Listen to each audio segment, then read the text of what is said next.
Hello, good morning. Welcome to the Good Morning Education Show. My name is Rotimi Eitara, and this is the 6th of April, Tuesday, the day after Easter Monday. And we're streaming from Lagos, Nigeria, to West Africa, to Africa, and the entire world. And this is an opportunity to thank you all and wish you holidays, and of course, to find out how your holidays went. And I am so excited to be here, and I'm sure all the analysts and my colleagues also will be excited to share today with you. Remember, it's always a great morning on Good Morning Education Show, and that's why we always come here Mondays to Friday, 8 a.m. to 9 a.m. It's always a great time. We had a great time yesterday. We're going to have another great time today, and that's how we'll continue for the rest of the week. Please do not hesitate to contribute as we go on in the show today. Of course, tell us your name, tell us your location, where you're streaming from, and how you're connecting with us. If this is your first time on the show, please also do let us know, because we have what we call the bell of blessing, and then we'll ring the bell of blessing to you. Also on the show, we always encourage questions. Please do not be afraid. Feel free to ask your questions that pertain to the conversation of today, the issues on the show, and then of course things that matter as well on the conversation of what we're trying to do. On the Good Morning Education Show, we always make sure that we read your comments, and so as much as possible, tell us what's on your mind, and of course, let's connect together, and we'll have a great time today and enjoy ourselves for the rest of the day. All right. Remember, on the show, we have our usual news analysis. And then after our news analysis, we also do something. We spend time to talk about the subject matter. Today, we're not going to waste too much of your time. We'll be going straight to the conversation. Immediately, we review some elements in the news within education and around the world of education. We will be speaking about COVID blessings for teachers. COVID blessings for teachers. And I recognize that we have already some people sharing their location, and of course saying hello to us. We have Eunice Oluwashade, if I'm correct. Yes. Thank you for joining. Good morning. I'm not sure. Is this the Eunice of yesterday that won? That got a wish come true? All right. And then we have Esther Namdiogwe, the boardroom boss. Good morning. It's a great day to be alive. Absolutely. It's a great day to be alive here. And yes, you're streaming from Abuja. And we have Fee in the building. Good morning, Fee. How are you today?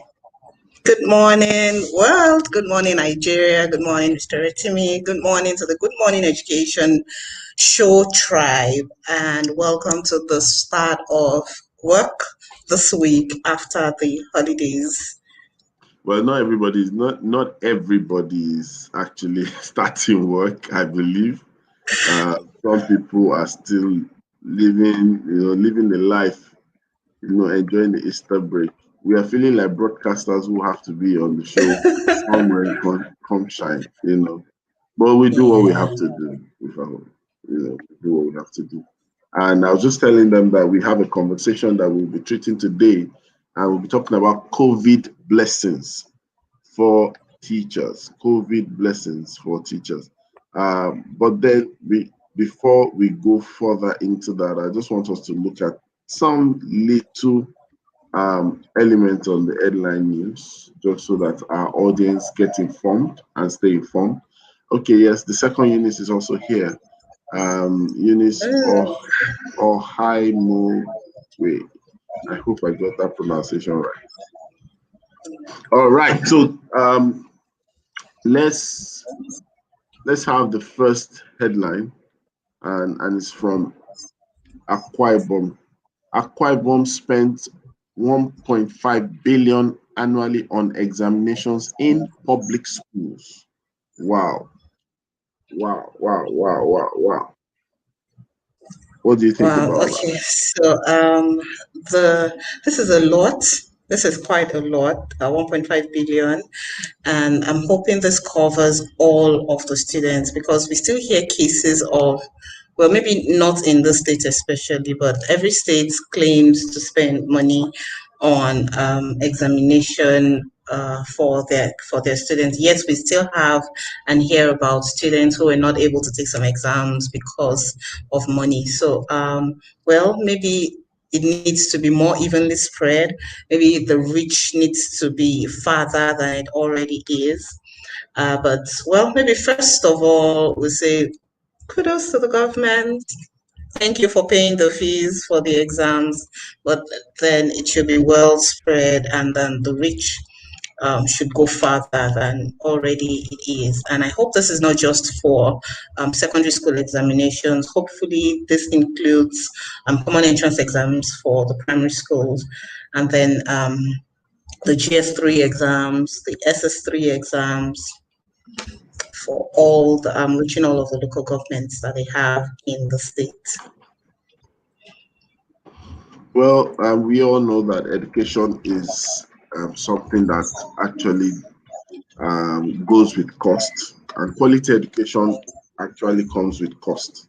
So we'd like to, I won't say congratulate, but we'd like to appreciate, because it's not really the work of congratulation. It's not a favor. The education system is something that is the lifewire of the society. So it's a responsibility. As much as we're securing the people, we need to also educate the people. In fact, it's a new infrastructure that provides security when you educate your population. That's very important. So let's go to the next one. DESOLT raises alarm over fraudulent employment adverts. Okay, so are they saying that employment adverts are originating which didn't come from them, or are circulating which didn't come from them? If that is the case, I think what they need to do is to have checks in place for people to know what is actually coming from them, not just have a publication or those things that we see on the wall, vacancy here, something needed here. They need to standardize the way the adverts go out, so it's easily recognizable and people can say for certain this is from this institution if they don't already have that in place. But these are not things that I don't think anybody can really mitigate against such things. It will always come up no matter what they put in place. But as much as they can reduce the incidence of people being defrauded under their name. Okay. Eunice is telling us that she marks questions mostly from that side. That's probably South Africa, and she's not impressed by the performance vis-a-vis the investment. Well, you know, in fairness to government, we need to understand that there has to be a demand for value for money, but you'll be shocked that sometimes what goes into education, someone can enroll people, but enrollment does not necessarily mean prepared candidates. Enrollment is just a function of, oh, we have so number of students in a terminal class, and they are now meant to face the external exam, so they just have to be paid for, especially if you are running a free education policy. But the standard of teaching, the quality of teaching or the quality of learning is a critical factor to what you will see as an examiner at the end of the day. It's like the fact that you have a clean restaurant, you have a very beautiful hotel, doesn't necessarily equate to beautiful service or great food. Yes, so but then you need these things. You need these things, and so education is really something that we have to really embrace and fund very well, because there's infrastructure for crying out for funding. There's human development crying out for funding. There's training development. There's people performance. There's quality control, because sometimes, in my own experience, I've met with teachers that they actually shared their experience that, you know what, they came in with fire, they came in with zeal, they came in with resourcefulness. But after a while, they just said to themselves that they're not going to stress themselves, that it doesn't affect anybody. So some people have moved from effectiveness or effective teaching to just obligation. I have to be there because I have to show up at work, which is a function of a lot of things. So sometimes you look at it, funding in terms of pay, the kind of pay, benefit of work, tools available.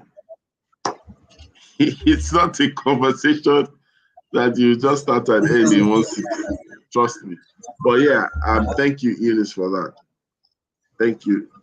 So let's move on to the next one.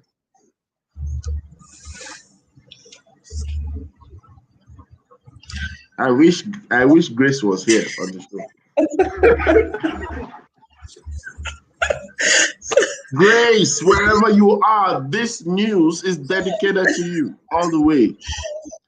WAEC to release results of the West African Senior School Certificate exam on Tuesday. That's today, actually. Okay, so when was the exam? Okay, first of all, this is good news. If all processes are in place, we really don't have to wait for ages to have exam results. In some cases, some people have had to miss admission because their results were not released to time. And by the time it's released, they can't even use it for the next admission because time has lapsed and all of that. But I also want to be, I'm also a little weary. Sorry, the Nigerian blood in me is a little weary of the process. Are we sure that everything was well checked? Are we sure that there are no errors, that nothing was skipped? So it's not just about releasing results on time. It's not just about rushing to have the results out there. You know that WAEC is not a Nigerian body. Well, it's an African body. And well, to a large extent, we're still kind of playing catch up on the continent. So hopefully, it's great news. I hope that all standards were put in place. I hope that everything is well checked and cross-checked.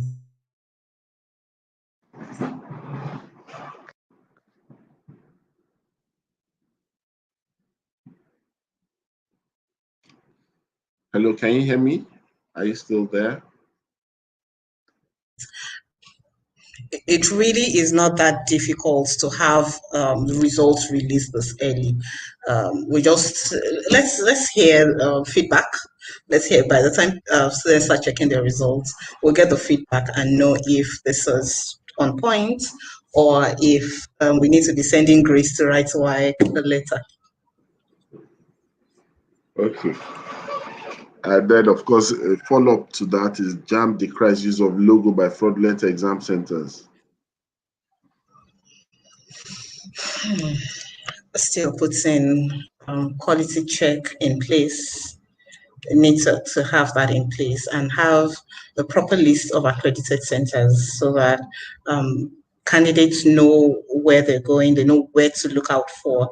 And if any candidate goes to a center that is not accredited or on JAMB's accreditation list, then they know that it's on them. Okay. We have the minister inviting ASUU to emergency meeting after strike threat. Is this a good response? It doesn't always have to come down to this. It doesn't have to come to response to a threat. Why does it have? Why do they have to be holding the government by the jugular before something is done? Really, ASUU and federal government, their romance is as long as it's an old one, and by now they should know how to settle, to resolve, to meet each other at to meet each other in the middle. So what they're likely going to come to terms, so the agreement they're likely going to reach now is not likely to cover all of the areas. They're just, okay, this is there's a wound, we just put a band-aid on it, and maybe 2 weeks or 1 month down the line, ASU is coming back to say, oh, this wasn't covered, that wasn't covered, and then we get back to the strike. We shouldn't be having this fire brigade responses, really. Thank you very much for that. I think that can help us to come back to the conversation of the day. So, COVID blessings. What does this mean? COVID blessings for teachers. Okay, what it means to me is COVID-19 has happened. We can't wish it away. And maybe much more than we see the negative impact much more than any positives. It's not even likely that many people are seeing any positives from COVID-19, from the pandemic, from the lockdown, and the different aspects of it that have come up. But there are blessings for teachers. I was thinking about it yesterday, and looking at what areas is it likely that teachers have been blessed based on COVID-19. And I'm really hoping that they have been able to identify these areas themselves, not just complaining about job loss. Yes, a good number of teachers lost their jobs. Not talking about children having to drop out of school by the time the curfews were lifted, and just looking at we've had to have shorter time in school, the duration had to be reduced, and complaining about the things that were not comfortable, or the things that were not enough, or the things that the adjustments they've had to make that were not they were not really prepared for. I hope they're able to see and relate with the blessings that COVID-19 has presented to us in the education sector, to teachers in particular, and to education as a. So, would you now say that it's a reasonable thing to say that in the midst of a pandemic that has brought in a lot of concern, that has brought in a lot of challenge, that has brought in a lot of issues, that one can still say it's a blessing? Yes, I think there are blessings from the past 1 year plus. Yes, there certainly are blessings. I see, for teachers who have been able to plug themselves and properly position themselves, they must have reaped some blessings in the area of technology and the use of technology. I hope they've been able to really, because many schools had to resort to either using WhatsApp or Zoom or some Microsoft Teams, or they've had to resolve to depending on technology. And for any teacher who could not find themselves in that space, they would have struggled or lost their jobs. So yes, technology use is a blessing. And for some, they have gone on from that to create their own programs. I know somebody who put together a program for parents, had for the children, and then she had for parents. She's an early years educator. So she had for the children, she had something for the parents to help the parents also cope, because parents are complaining, oh, these kids are here, they're on our neck, they've been here for too long, we want them out of the house and all of that. And she was able to have to put together a package. So once she's done with the kids, about 30 minutes or 1 hour interval, she goes on live with parents, helping them to cope with the reality of having their kids on their neck 24/7. And then she moved from doing that to monetizing it, moving it to Zoom and having parents actually pay. And she made money from that. So yes, that's a blessing for somebody who was able to read the times, who was able to plug into the opportunities that was presented, despite the fact that everything looked bleak and everything looked like it wasn't working out. And yeah, there's so many other blessings that I think that COVID has presented to teachers. Thank you so much. And while you were speaking, I think Grace had a terrestrial invitation because we just mentioned that we wish Grace was here. And here we have Grace Amoka. Grace, good morning. Welcome to the Good Morning Education Show. How are you today? Good morning. It's so good to be back. It's been too long. Hi, Finn. Good morning. Good morning, Hello, Grace. Mr. Rotimi. Good morning. And of course, good morning. How's our last born doing in Africa? Our last born is in Africa. Ladies and gentlemen, welcome.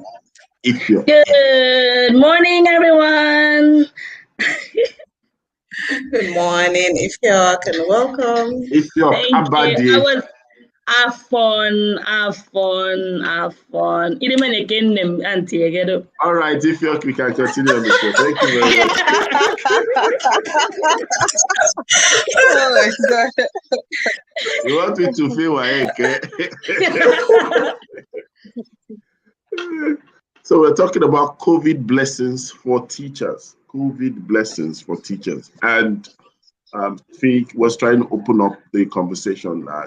Can there be a perspective like this? Could it be true? Is it permitted to say that COVID also came with its own blessings? And if it came with its own blessings, what are those blessings that we could say COVID brought about for teachers? So I'm going to start with Grace, and then I'll also ask Ifyok the same question. So Grace, if you don't mind to take over. Now, the network has decided to treat that. So Ifyok, would you like to share with us, do you believe that COVID also came with some blessings? And if it came, what are blessings that it came with for teachers? Absolutely. I believe that the pandemic is one of those things that has honestly influenced the education sector in a very good way. With regards to having a positive effect on teachers, or having blessings for teachers, I want to start with the aspect of appreciation for teachers. It has opened up the mind of individuals everywhere, parents, educators, administrators. It has opened up the importance or the work, or it has helped people place more value on the place of the teacher, on the position of the teacher, on the role of the teacher. So I believe that's one blessing that if anyone does not see, we have to see that one. So that's one, appreciation for teachers, and this has come to stay. I know parents who reached out to me and said, look, how do you handle this? I cannot. And we've had to assume another role of not just teaching the children, but now teaching the parents how to be a teacher to your child. That is something that we as teachers have been canvassing for so long, how parental involvement is important to your child's upbringing. So that's something that the pandemic came in, paved the way for us as teachers. And now parents are beginning to see why they need to be involved in their children's learning. So I think that's one blessing that, I think that's two now I've mentioned, of how COVID has come. It has opened up the appreciation path for teachers. It has paved the way for us to be able to, for parents to see their role in their children's learning. It's not as if parents weren't it. So now parent appreciation is, teacher appreciation is way beyond just buying a gift at the end of the term for your teacher. Oh, my teacher appreciation day, you buy a card, you buy gifts. We appreciate those gifts, especially, when there are those, okay. We appreciate those gifts, okay? But it goes beyond just buying a gift and giving it to your teacher. With appreciating where we stand, how we work, what goes into a lesson, what goes into getting a child from point 0 to point 1. You know what I'm saying? So I think yes, it's done that one for us. I think I'll allow someone else speak and then I will continue.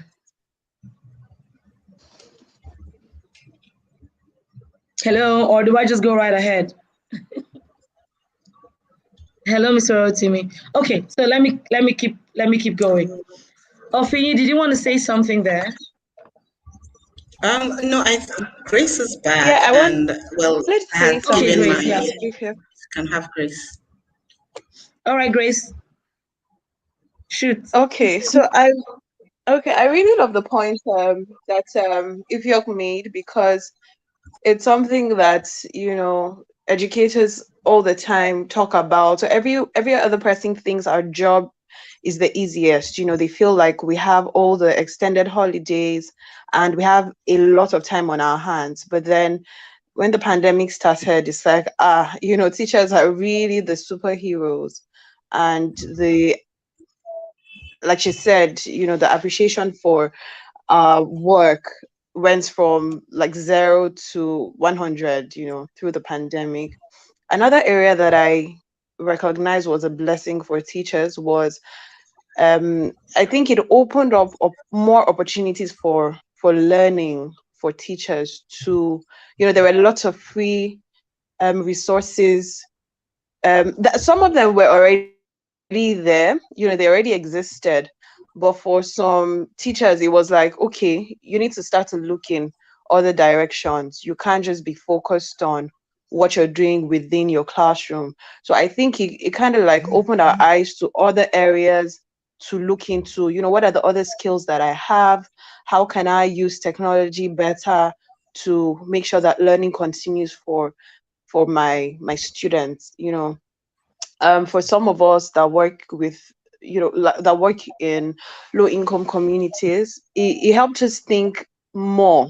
So while other teachers were just going for virtual learning, and for us those weren't our lowest hanging fruits. We had to start to think about collaborations with the government to see how we could introduce radio programs for the children around, how we could get worksheets safely dropped in the homes of these children. So collaboration too was another big thing that I saw happening, with teachers all around. We had more conversations about how we could overcome the challenges that we all were faced with. So those are some of a few things that I think were blessings of the pandemic. Yes. Yeah, absolutely. Grace, you're really right there. One of the things that came to me while thinking about the blessings of COVID to teachers was creativity. Teachers were first to think creatively, were first to think about presenting their content in a more engaging way. It's difficult enough to hold the attention of the kids when they're in class. Now, when they're looking at you from a screen and you're really not there, you have to still hold their attention, pass across the message, pass across the content, and still teach and let the kids have fun. So yes, one of the blessings was creativity, thinking out, problem solving. Yes, now we have this problem of having to keep our kids learning, having to keep them in school, having to keep them in class. And we have to think about going around that issue. I particularly like the idea of dropping off worksheets for them. I wonder how many people or how many states or teachers thought about that. If we can't have, instead of complaining about us, the kids not having their own phones or their parents not having internet-enabled phones or data, was there any other way we could have passed across the instructional materials, the worksheets to them, and still have them learning. So absolutely, absolutely, those are some of the blessings from COVID. But then I'm wondering, are we really looking at the blessings? Teachers, is the education sector really looking at because by now I'm expecting that we should have had a lot of content developed during COVID and packaged and ready to be deployed in schools? Or are we going back to how it was before COVID? We just come back to class, the kids are in class, come in, teach, and then we go out of it. Is there a possibility that we're going to transfer what has been learned during COVID to the post-COVID era? Okay. With let me come in there. Okay. So this is something that I've been thinking about or as well. I ask myself, what happens after COVID? What transferable skills are teachers, learning now that after COVID, can you still, are we still able to transfer these skills into mainstream learning, like in such a way that we can always reflect back on, on the COVID era, and still be able to bring in that creative aspect. So is there going to be a relapse in creativity when this all ends? Is there going to be novel ways of incorporating both the how do I put it, learning strategy that you use during COVID and put it into the learning strategies after? I think where that lies, where the solution to that lies with the individual teacher, starting from them to say, I am not just making do, or I'm not just trying to get through this period. I'm trying to upskill, not for anybody else, but for myself. So what has happened is when you see it as internal, I'm learning, I'm improving myself, I'm improving my skill, I'm improving my relevance. So another thing that I think I'm going to tie to a blessing, one of the blessings of COVID for some people, and particularly me, is I've been able to step back and re-evaluate my relevance in the sector. Like, is this something that I really want to continue? A lot of teachers I know stepped back, fell by the way and said, look, no, I'm not cut out for this. But a lot of teachers also stood up to the challenge. And I think we're the ones who are still pushing and saying, no, we just keep pushing and learning and expanding the borders. That is the only way that post-COVID, we can carry on what we have learned during COVID into another era when COVID is gone, whenever that is. So I believe that it's when you as a teacher are able to reevaluate your relevance in the sector, then you will decide, and okay, this is something I'm in for in the long term. Then you're not going to want to cut corners and say, okay, I'm just going to do this after COVID, I'm done. No, you will know that this has come and it has come to stay. So thank you. Yeah, thank you, Ife. Grace, what's your thought on that? Yeah, so I also believe that we have to take personal responsibility. It's the same way that we want to raise children that are not just good at math and literacy, but have the skills that they need for real life. So in the same way, the skills that we have, these skills that we have acquired, creativity, collaboration, and all of that, these are not things that I think should end with the pandemic. There are things that we need to be able to take forward, because they are very beneficial to us and will prove beneficial even in the years to come. So today it's COVID-19, tomorrow, only God knows what else is going to be. And we need to be able to think more holistically, think back on our vision. Like if you said, do a reassessment of yourself, do a reevaluation.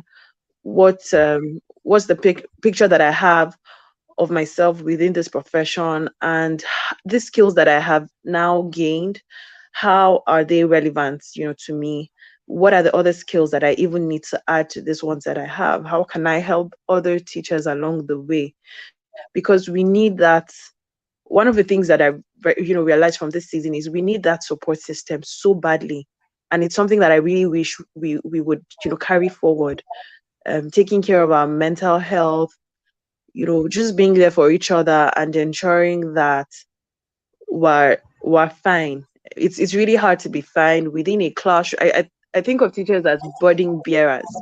You have this kids that come from different places and have different challenges, and you're the one that takes on all their burdens. It doesn't take away the burdens that you step into class with, but you're able to just deal with it. So I think that it's a strength we need to tap into, being there for each other and just ensuring that we, care for our mental health, even beyond COVID-19, because life will still happen to a lot of us in different ways. So we need to carry on that support.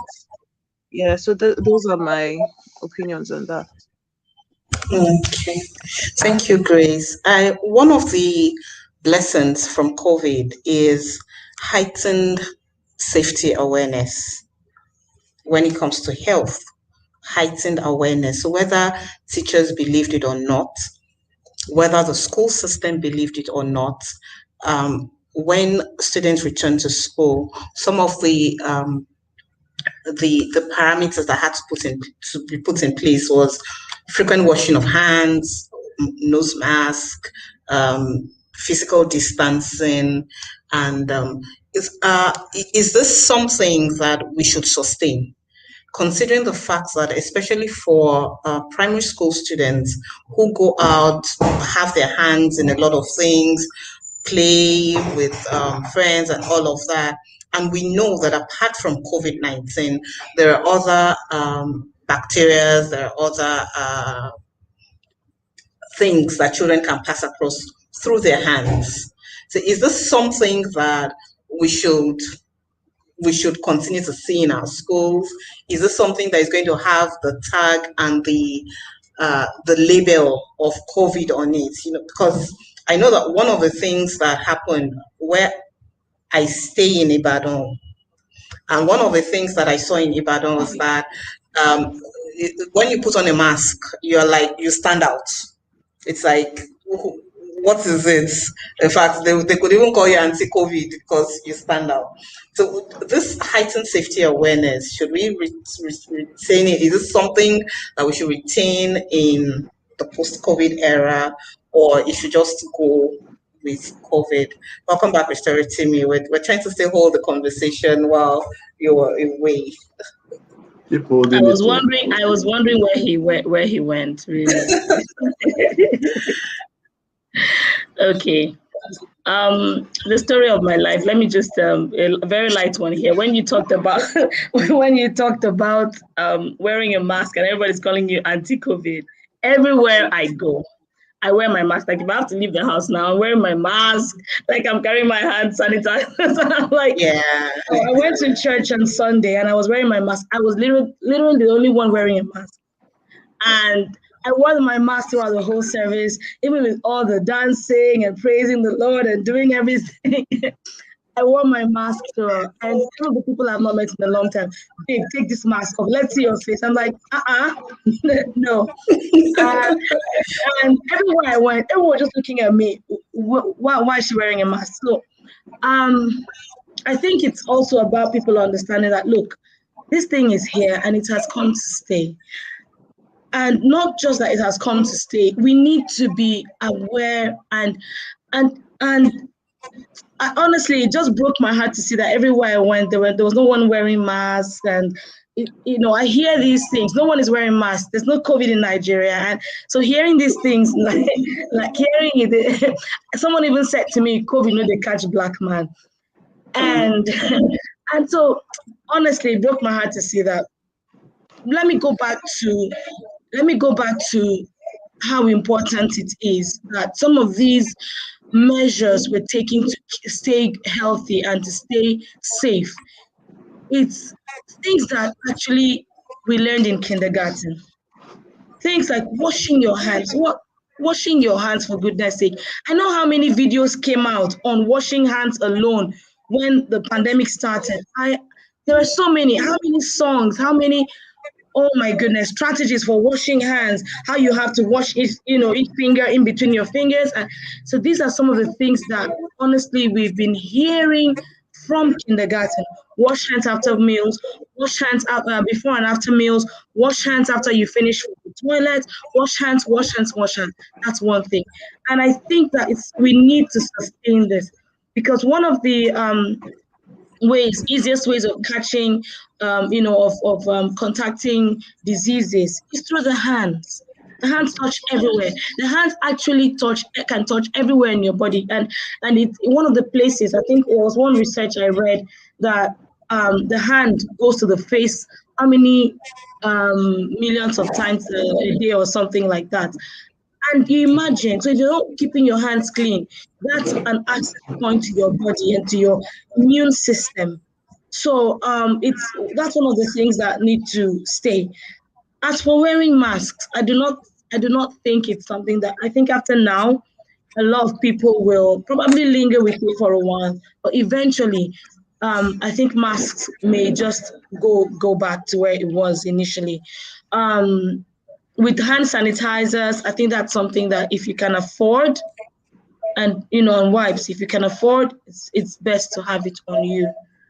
And so going forward, I think it's just having that general health mentality. I think that's where it needs to start from. Having the mentality that I need to cater for my health. I need to focus on things that keep me healthy. That is something that needs to stay. Wow. Coming from the ambassador of the UAE in Africa. Free meal. Hey, free me now. Free meal, I beg. Free meal. See, that's the newest one. Praising the Lord. You never hear saying, well, like, if your steps and all these things from early years. Oh my goodness. You didn't go to my status now. It was.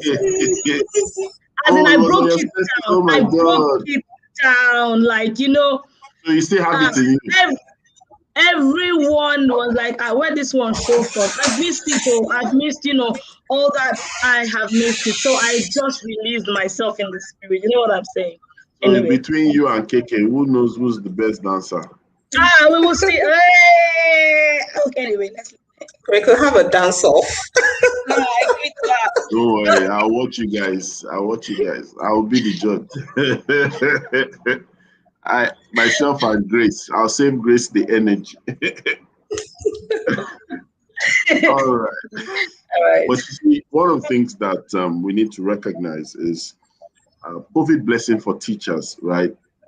It's not just, the way we say things like candies. Oh, this is something great that has happened for teachers. But we need to realize from a different perspective, when we say blessings for, right? We should look at it from the angle that it's not just what has been made possible to those people, blessings that we get as teachers, because you now think that teachers are the only ones getting blessed. But we're looking at it that the blessings for teachers, it's also the enablement that teachers should make happen for children. So a lot of times you realize that because it's a profession, it's a career. Now that you've seen what COVID has brought to us, accelerated learning, for example, right? Yeah. Differentiation, for example, common denominator in learning experience, for example, curricular breakdown. That is, a lot of strongholds in curriculum has been broken down.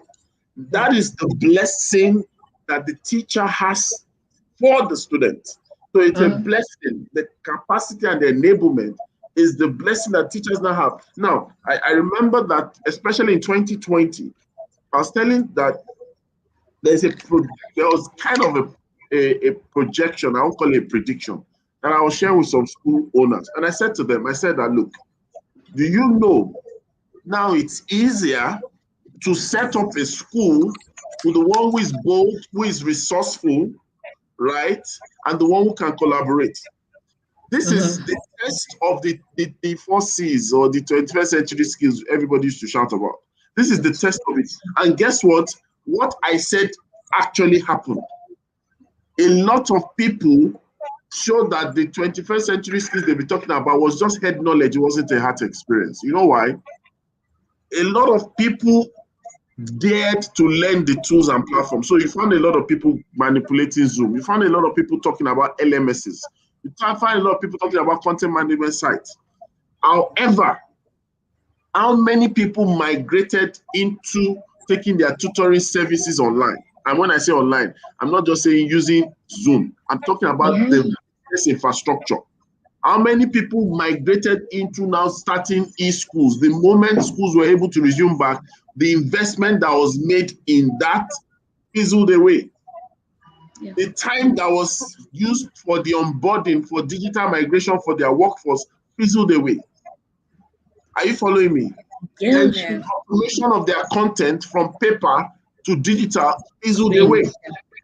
So it's people like Ifyok that took the bull by the horn. Look, it was borderless. There was a time we saw someone who was having students from Lagos for a platform in Jos. Borderlessness. So a lot of people say they have dreams. Look, the blessing for teachers is not just the fact that now you've been made someone with ease and all that. It is actually now that you, because what you mean by blessing, and we're not talking about it from a religious connotation. Blessing means that positioning or empowered, being empowered. So the COVID blessing for teachers is the teachers are now empowered to do. So it's not a statement of receptivity, it's a statement of productivity. We are moving ahead now, say now that COVID has come, guys, what should we do? What are we going to do? Not that what are we going to do from a problem statement perspective, but what are we going to do from a choice statement perspective? And this is where I thought that in Africa, we could reclaim our system and model of education back, because this was the only time the world would stand at a halt and everybody can recalibrate their clock. Yes. Yeah. And we are losing it, because that cycle will get completed by this September 2021. And if we don't understand it, because look at the major force we had, we're guardians of timetable. When some people are guardians of galaxies, some people are guardians of productivity. Our own was to guard the shrine of timetable, the shrine of holiday, the shrine of midterm, the shrine of how it's always been, you know. And this is what really is education, because teaching is just a subset of education, a minute component of education, right? But we must get to that point. So when we say COVID blessings, it's a mixture of what has been made possible to us teachers, but recognizing what has been made possible for us is now what becomes our possibilities as teachers. Do you understand? And this is really what I want us to, use the last segment of the show to drive home, that things would not always happen by things happening. Things will only happen by we happening to things. Africans are not exempted from curating and creating things. History will not be nice on our part, because for hundreds of years we have been missing out on the Hall of Fame of creativity, especially when it comes to education. I don't know, guys. What do you guys think? If you're on mute. I was blowing your away mic already. is wearing face mask.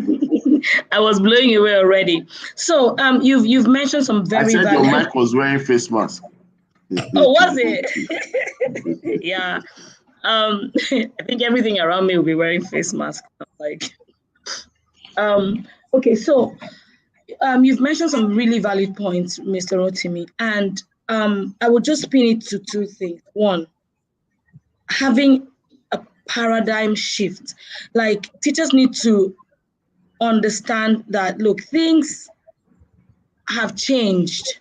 You know, the staying put with the typical pattern or model of how things have worked before will not suffice during this period.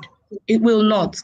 And it's about being proactive. That's the second thing. Being proactive. Like where I am now, if anything changes, what are the steps I have, or how have I prepared myself to go on this thing, go with this thing face on. So being proactive and understanding that, look, paradigms shift. You do not stay stagnant in one position, in one school of thought, in one model or standard. You know, things change. And because things are changing, you don't only change with things, but you change things. So it's understanding that, look, change is something that is standard. It will happen. Well, how does it happen, and who does it happen through, or what pushes that change, what initiates that change? It's understanding that I am the change. I don't know if I'm making it, you know, like I am the change. So I go out there and I happen. You mentioned earlier about about me going out there and starting. I started a virtual preschool. Once I noticed that the pandemic was coming, and in the early years we talk about screen time. We talk about the negatives basically of screen time for children below 5, and even with the CDC recommendations of the amount of screen time children who are younger than 2 are allocated no screen time at all, health-wise, so going beyond that, from 2 years and above, you're like, 30 minutes of screen time a day, and it's directed. And I sat back even before now and asked myself, what if things change? Will teachers now change their perspective on what and how screen time can be used for children in the early years? And I started early to say, if this happens, what methods am I going to put in place to be sure that I can still deliver learning to my children? And when it hits, I was ready.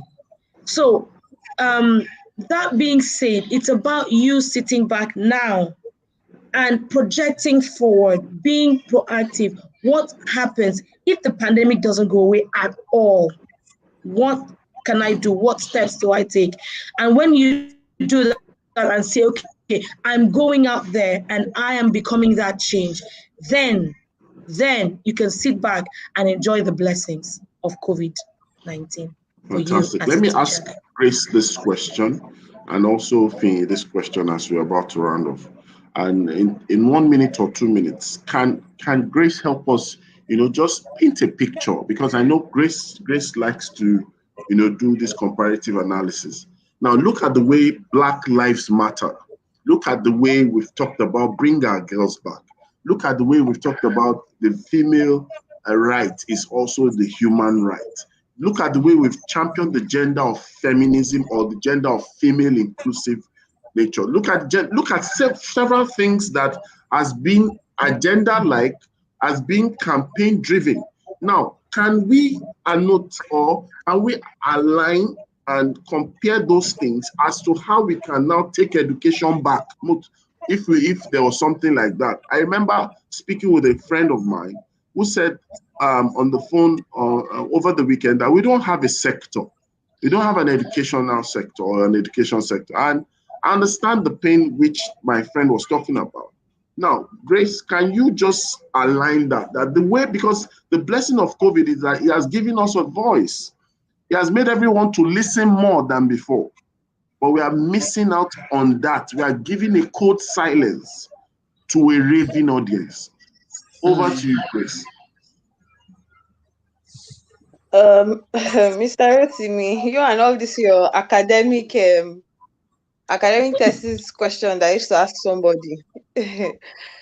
So I think that now more than ever, like you said, we finally have the audience, so we've been craving, we're not heard enough, nobody values us and all of that. But now it's like the world stood still, waiting for the people with the solutions. And I liked what you said about nothing stops us as Africans from bringing solutions, especially for things that concern us. We cannot keep talking about how excellent Finland education system is, for example, is working for them. What are we going to make work for us? Because we have our uniquenesses and we have things that only us can understand, but we need to trust our ability as educators to say that these ideas that I have are valid. These ideas that I have can actually work. So I feel like the biggest thing we can give ourselves now is our thought power to sit with ourselves and actually think. Having spent this number of years in we say we don't have a sector. Anyways, having spent this number of years in the classroom, what are the things that I'm able to bring out of it? So one of the reasons that I decided, for example, to work with Teach for Nigeria as against going for my PhD was, I'm like, okay, so the first degree and second degree that I have gotten, what are the practical things I'm doing with them? And for me, it was that simple. I wanted to be able to execute on the knowledge that I already had. So I think it's time for us to start to execute, on all the experience that we have gained, all the skills that we have garnered from being teachers in these classrooms with our peculiar challenges, to say what are the solutions we can start to put out. Because guess what? The world is so tired. Government doesn't know what to do. It seems like nobody knows what to do. School owners don't know what to do. So it's time for us to use this opportunity to say we have the solutions. So trusting that I have, a voice to lend to this cause of making our sector what we want it to be. And I think that this is such a great starting point. There are lots of gems that I personally have drawn from this show, for example. So I think it's time for us to start to go back and start to think more, start to use our brain power more. And I think that would just be the starting point for us to build the sector of our dreams, and to build the lives that we want for ourselves and, the future generation. So those are my thoughts. All right. Okay. Sophie, could you just wrap up and give us a charge as we end the show today? Just give us a charge. Just give us a charge. Okay. So COVID-19 came as an opportunity. It was an opportunity that came knocking on our doors. And though it took us a little while, but we were able to rise up to the occasion.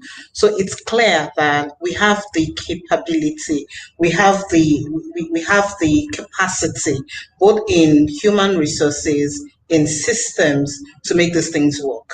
Because we have been able to show that when push came to shove, we were able to make to rise to the occasion and make it work. Yes. Going forward, it's now behoves on teachers, on school owners, on school leaders to put the needs of the children ahead of individual and personal selfish needs. Ahead of, my school has a larger number of students than your school does. My teachers are more this and that than you. We need to put the needs of these children ahead. And I'll just round off with this. I saw a skit during this whole pandemic thing. 2 kids were talking about that their teachers are nicer now because they're producing content that their parents can see. So they said, oh, auntie, you're suddenly asking how we're doing. You're suddenly smiling. You're suddenly nice. I hope this continues when we get back to school. So we need to put, I saw that people laughed, but for me, it was something to sit back and think about. So this opportunity has come up. The opportunity has come for us to rework the entire system. Let's put the needs of these children ahead of our own and give to them a system that works and that prepares them for the life ahead of them. Thank you so much. That's powerful. And I'll end with this as we bring the show to an end, that blessing is mercy shown to us from abundance. But then delivery and execution is the privilege of the mercy shown to us, which we call blessing. So I want everyone to go out there, right, and do the best that they can, because they've been shown mercy through the abundance they call blessing. But then it's time for you to deliver through your own capacity. Have a great time today as the ladies sign us off on the show. Over to you, ladies. It's always a great morning on the Good Morning Education Show. Bye.